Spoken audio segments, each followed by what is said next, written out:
It's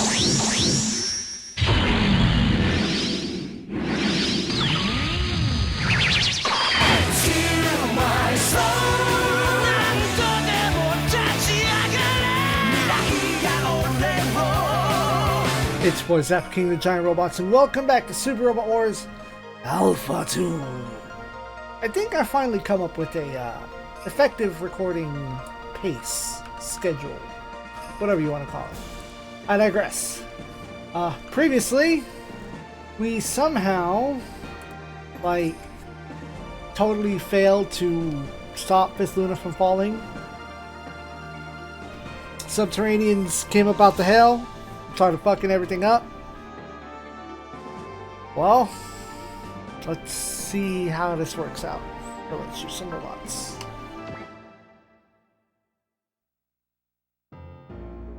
Somewhere, Yu is being awoken by his sister to have tea before it gets cold. Yu is mildly surprised when he sees that his parents are both here too. Wait, no, it's sepia tone. You must be dreaming.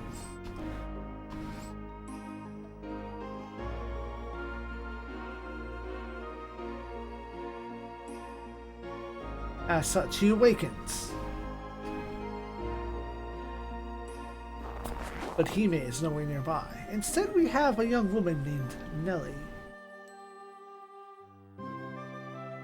It seems she has her own brain, which is keeping Yu's injured brain company.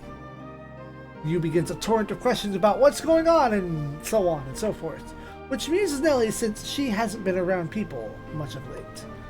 Nelly ushers Yu into her hut against the coming blizzard. It seems she lives alone.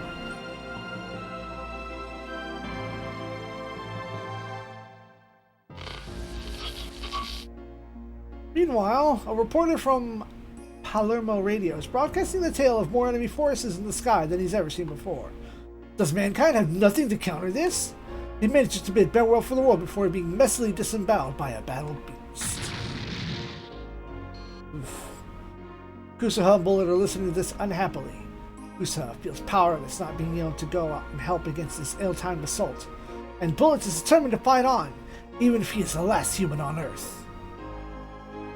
He apologizes for his outburst.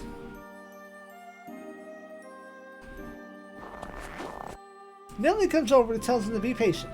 Their machines are working as hard as they can to heal their own wounds. Besides, her brain is interested in the Chokijin. Maybe these fellow organic machines are affecting each other favorably.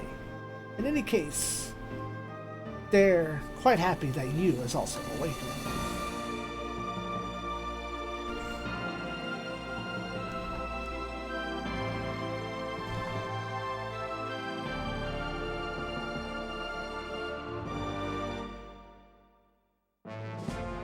Stage 40.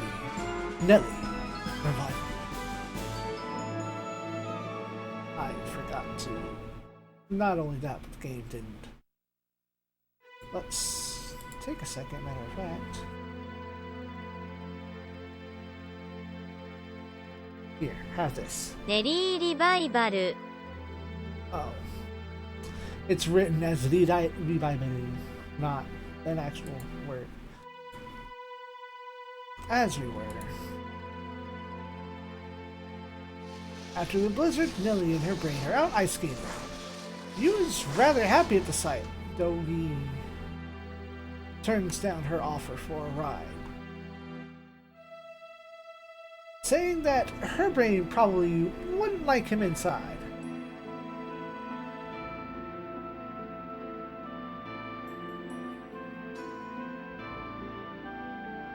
Oh, Yu is saying that her brain wouldn't like him inside. Nelly is happy as well, since her brain wants to play. Yu muses that these antibodies may have been born to play. Yu is regarding Nelly, who reminds him of someone he knows.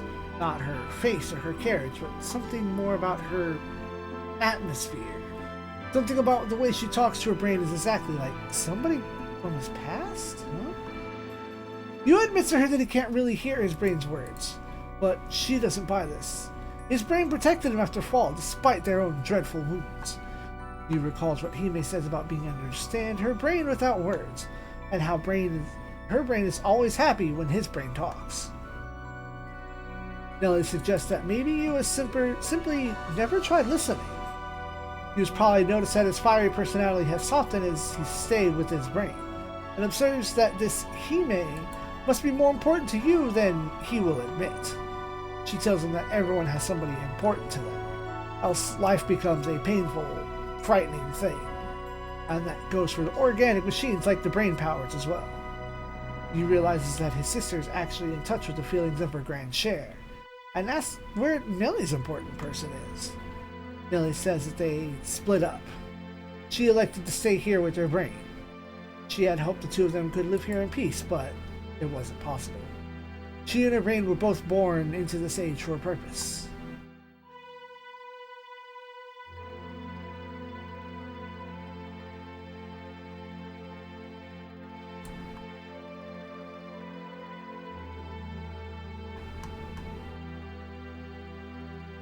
Yu's brain then gets up, but quickly heeds Yu's warning to continue resting.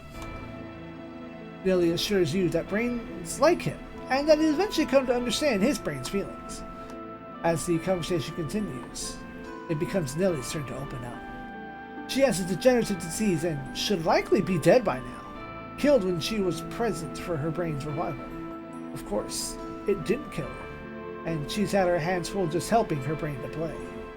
She says that she can't sow her brain its true potential. Perhaps you can. All this has the other two a bit mopey.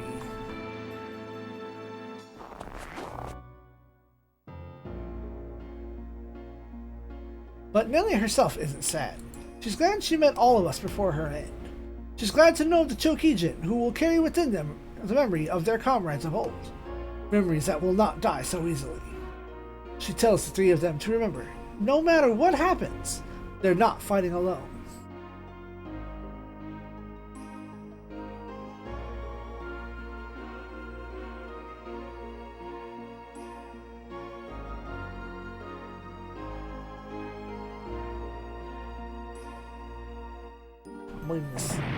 Oh, well, no, let me stop there.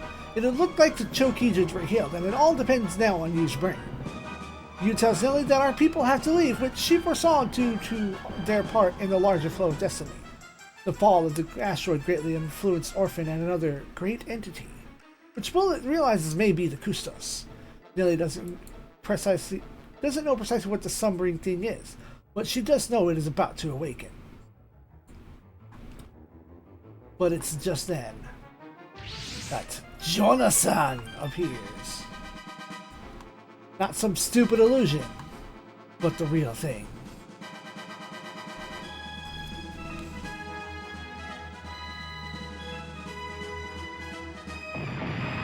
Yu attempts to fight him off, but his brain is in zero condition to do so. Especially against Jonathan's grand share. Yu implores his brain to flee, and Jonathan says that his life isn't a total waste now that he's seen Yu and his brain in tears. Jonathan gets that evil gleam in his eye and decides to bring it into the Asami family. However,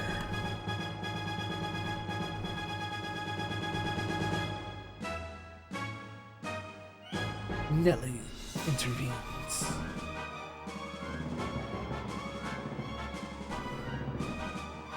She accuses Jonathan of bringing evil into her forest and tainting the vital net. Jonathan tells her to just shut the fuck up. He and his Baron Maximilian's this is his and Baron Maximilian's business. Nelly tells Max that what he's doing with his grand share is wrong, and if he doesn't withdraw, she just may self-destruct her brain, in which case she would be a sinner as well and suffer punishment along with them. Jonathan wants to punish you, but Nelly warns that he doesn't have much power as he thinks he does. She tells his barons. Now, that's written wrong. It's written as Baron Zu. And while, yes, that is kind of how it is, It's Baronz. B-A-R-O-N-Z. No zoo, just Z.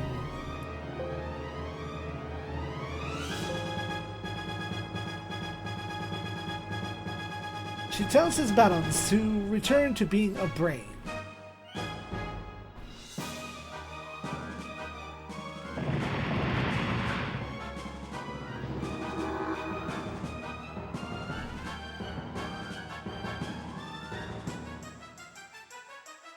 And the machine itself actually seems to hesitate. Yu's brain isn't in any good shape at all, and is more or less going to go down in flames. Yu demands if this is really the way his brain wants it to end, not able to save or even be saved. But then he finally hears its words, thanking him for taking it away from Orphan, telling him how happy it was to live inside of the sun and the stars.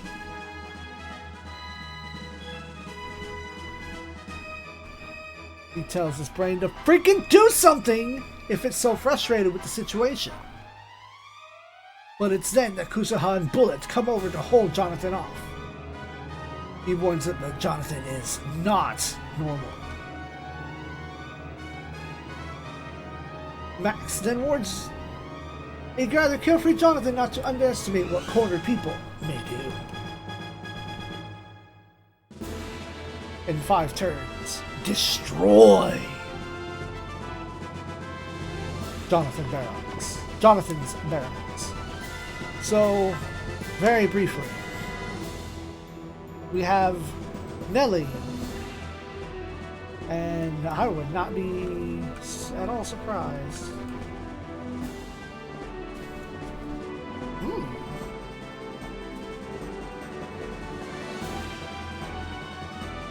Yep.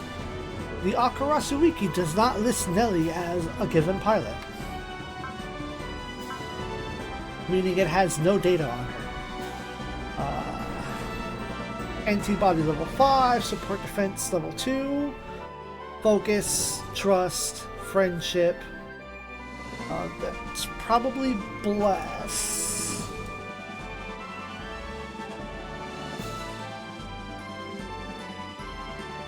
No, that's not bless. Cheer? That's not cheer. Rouse. Encourage. And then what is this called? Hope and love. She has the big spells. And then let me get my translator out to see what her squad leader bonus is. Damage minus 20%. Straight up.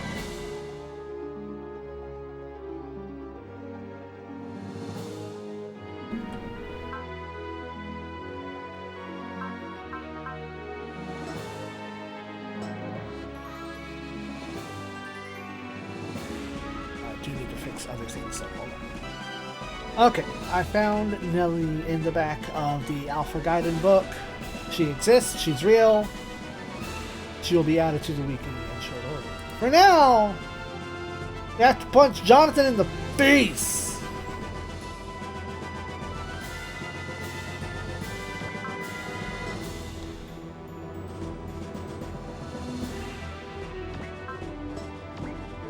Oh, y'all can't even do anything.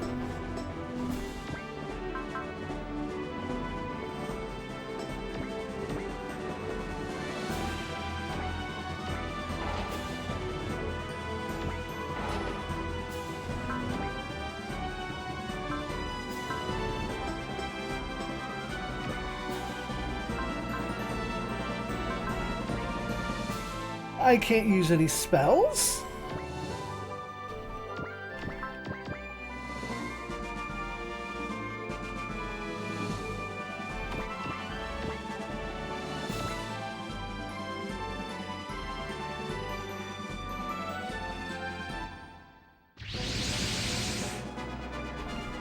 Well, reinforcements occur as a bunch of reclaimers show up. Bullet has to remind Kusa of Nelly's words. However many enemies there may be, they're never fighting alone.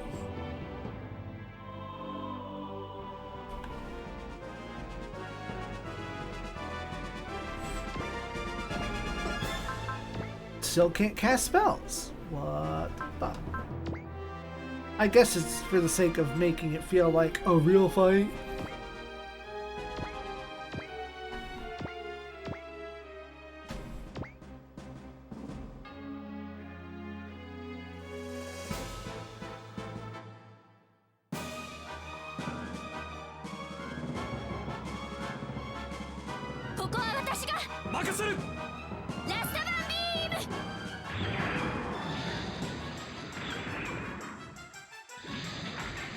そういうこった。こんなところにいたのかよ、バイキン。消えろよ。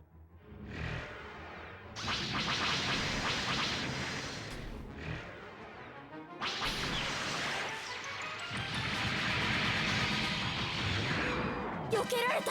油断するな。次が来る。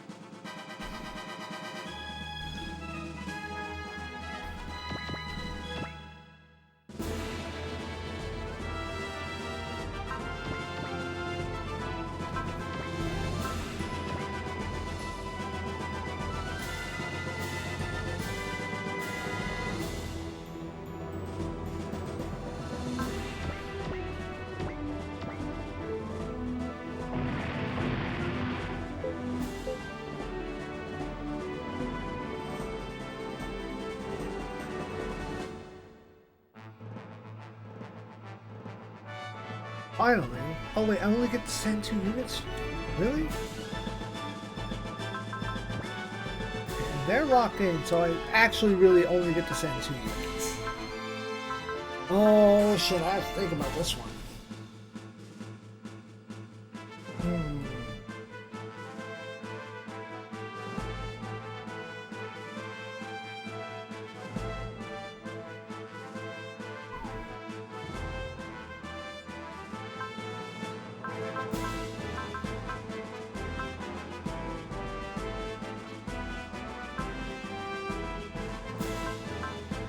Where did Hime go? Where did it put?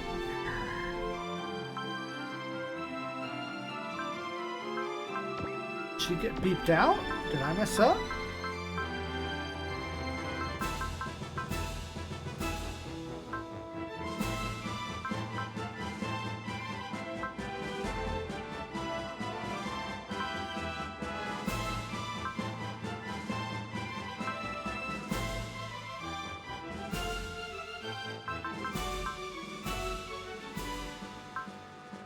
You mean is straight up not here?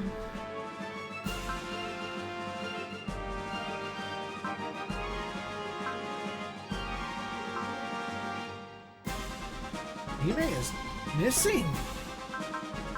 Like, there's a difference between event squads and get wrecked. Okay, well, that's something to notice.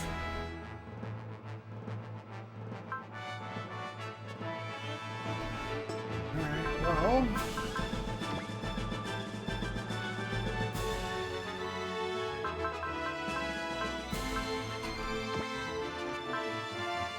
And then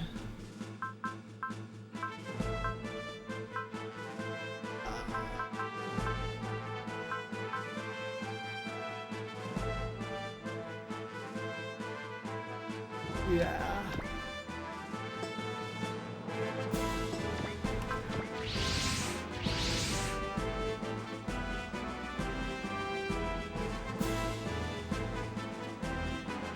Jonathan gets more furious when our squad shows up to help. Somehow, Kenta knew exactly where we were, with Kylie opining that Kenta should shut up shop at the fortune teller when all this is over. Guys, got to see that Kusuha is okay, and tells her that the rest of the Alpha numbers have already regrouped elsewhere. Our squad is the last to be collected. And now we can use our Seishin. Up. Okay, y'all are still locked in. Alright. Guy, go fast.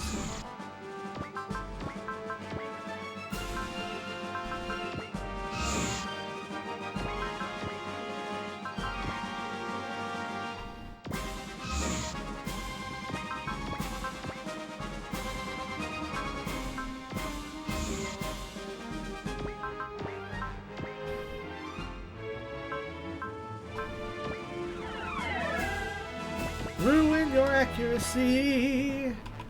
Get fucked trying to hit me. Nope.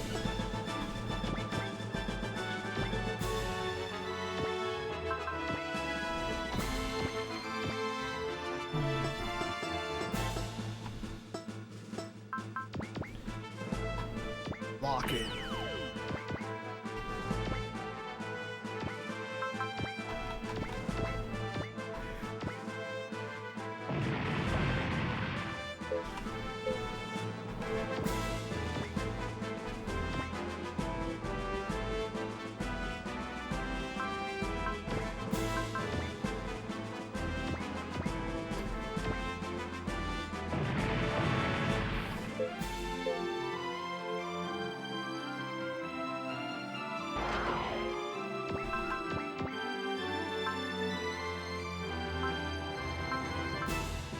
No, I don't want any of that. I want to lock it in.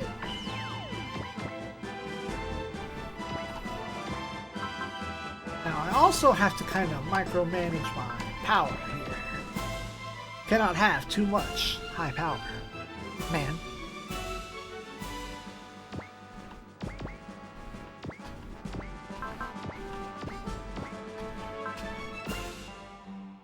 Because I know Bullet can do stupid amounts of damage.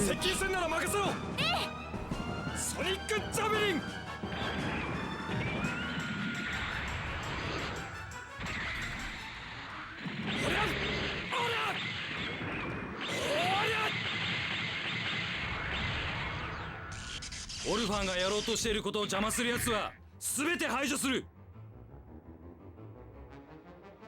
やれよ、バロンズ。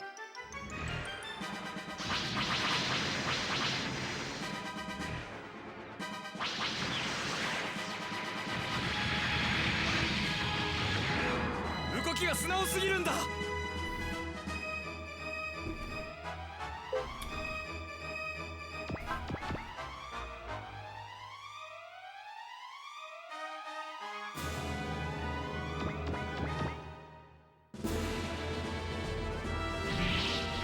You piece of shit.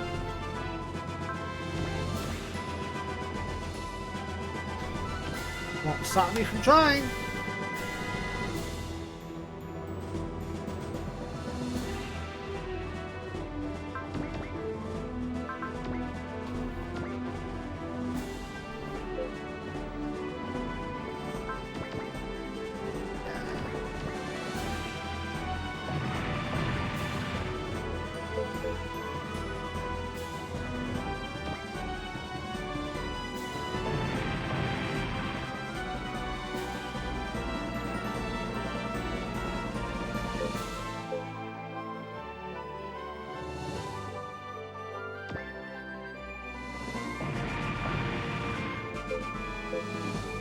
Excellent. Now, the important part is locking everything in. So, God.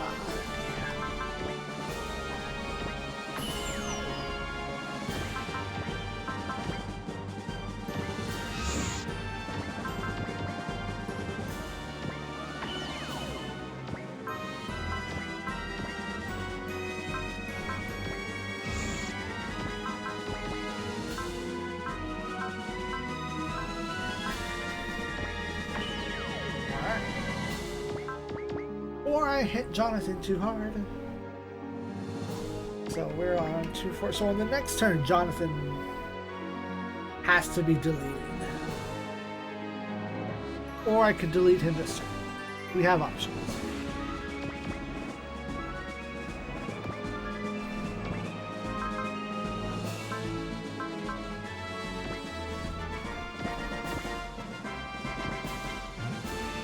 Oh, fucking barriers. I do not like these barriers.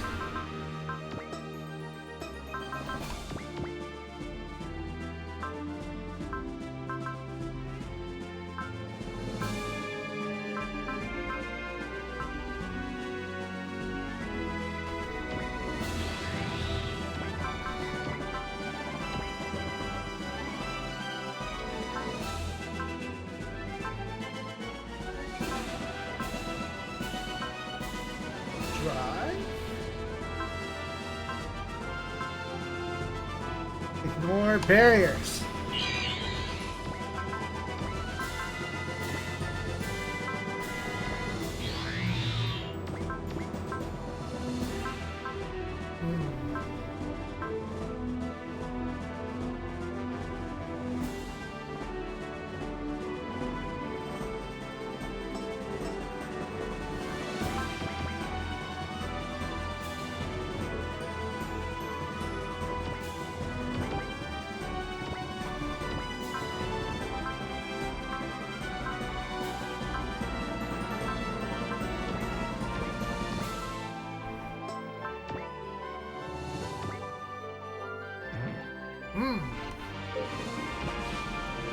Okay, retreat at 7. And I know.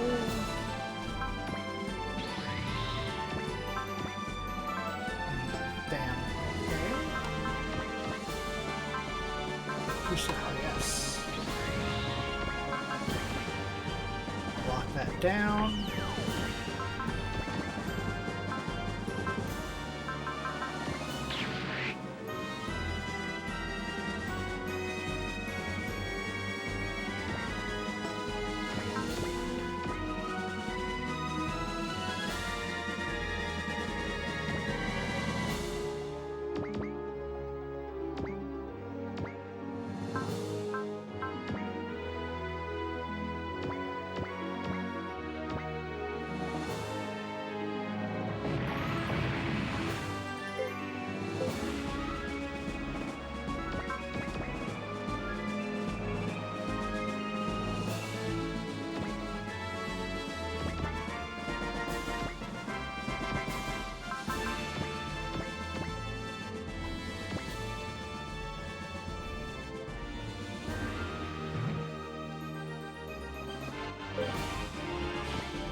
Alright, I believe in you, bullet hole.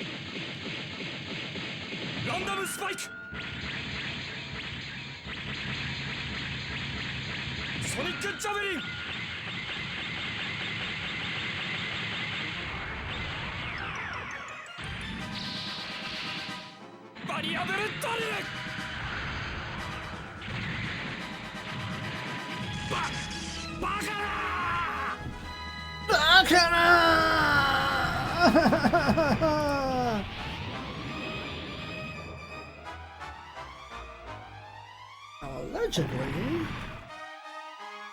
one of those enemies had an item to drop.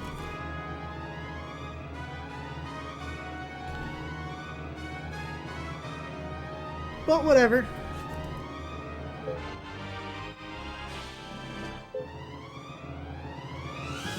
And thus, skill point was gained. When we take down Jonathan, the Baron holds him back from going any further, saying that he's not able to full out to draw forth the Baranzu's power.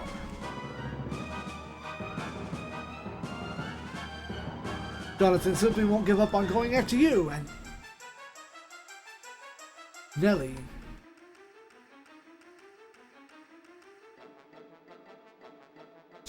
Come on, where did that line go?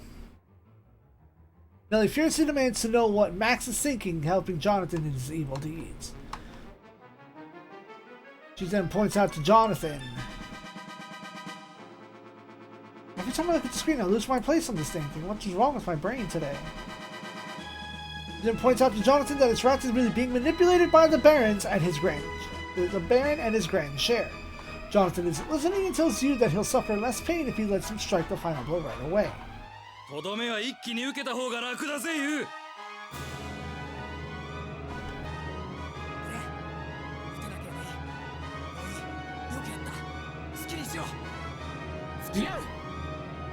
Yu tells the spring that it doesn't care what it wants to do, whatever it is, he's going along for the ride.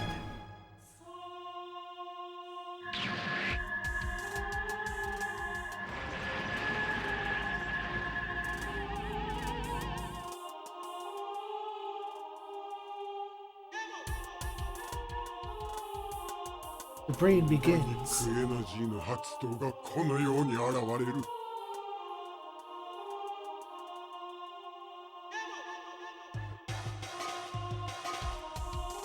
A revival. Yu tells Nelly that he has prepared himself. She has to run away. She in turn says she has prepared herself to protect him. She knows that he's someone who can raise brains to be stronger than she could. She tells him to live for her too. Jonathan wonders what the fuck's going on. リバイバル？もう一度リバイバルする？ Yu's brain continues revival again. Nelly says that this is necessary because his brain isn't yet complete.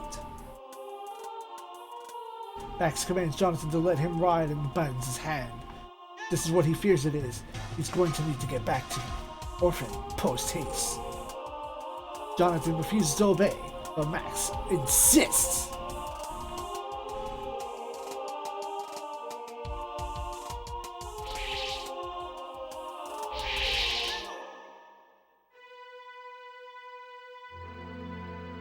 While nobody else really understands what's going on, it appears that Yu's brain is becoming one with Nelly's brain.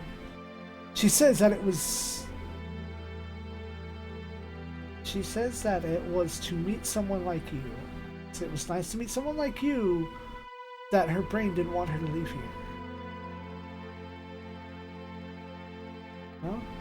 What? How does this make any sense? The way this is written. She says it was to meet someone like you that her brain didn't want her to leave here. Oh. She tells you that he has to search for whoever gave life to all of this in her stead. Her brain will join him in the search, lending him its power to protect those important to him. She then asks him at the end to remember not to fight only out of hatred. Unless he does so, Orphan cannot be stopped. Nelly thanks her for helping her be not alone in her final moments. The rest of our squad are soon to appear.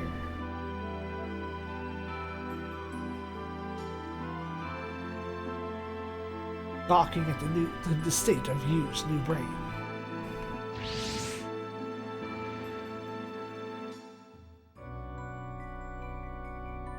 Yu tells his brain 俺のブレーンは惜しかったんだぞ。 not to cry. そのビットだって取り込んだんだろう。もう泣くんじゃない。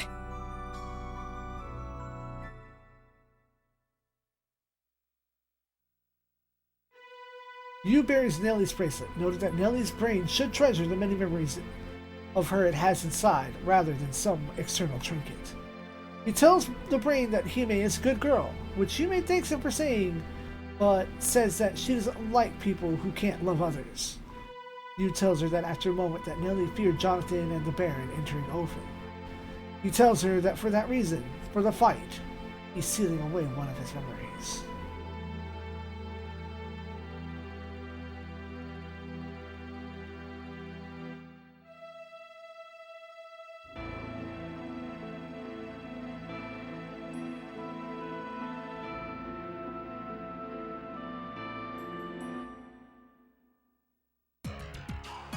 Yuning's glad to see everyone back together and okay once again.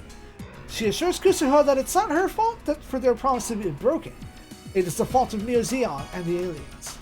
She uncharacteristically says that if only they had not come.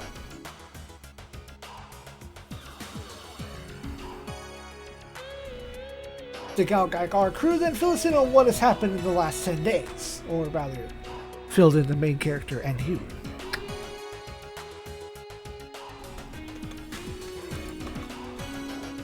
In addition to Rasa having been obliterated, the Mykenni have been attacking all key sites on the Earth all at the same time. The Federation is hanging on by a thread, and should the fighting continue, it will fall. Things are getting even worse as Orphan continues to surface.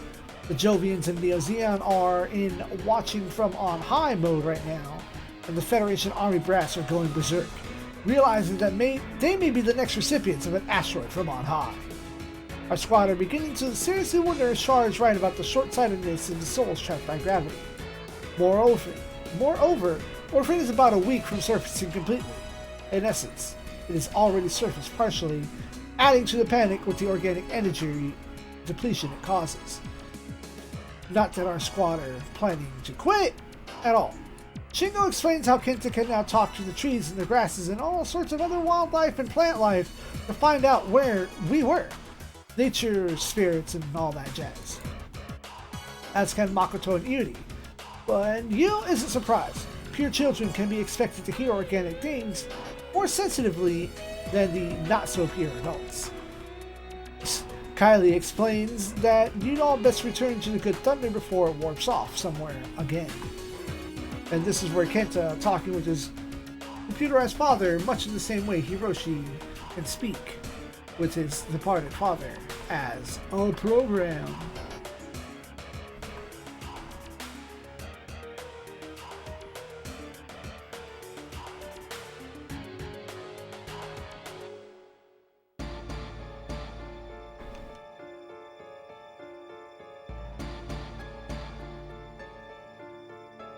But why didn't you tell us what this conversation was? Mamoru? Oh! I see. That was rude. That was the conversation in the next paragraph. Fuck me. Everyone save for Kincaid has been gathered, and Kincaid is the only person that Kenta could not find.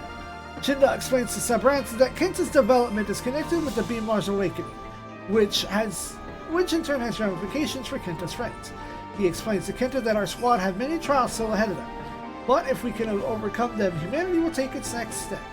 He says that although humans have ventured to outer space, they're still immature.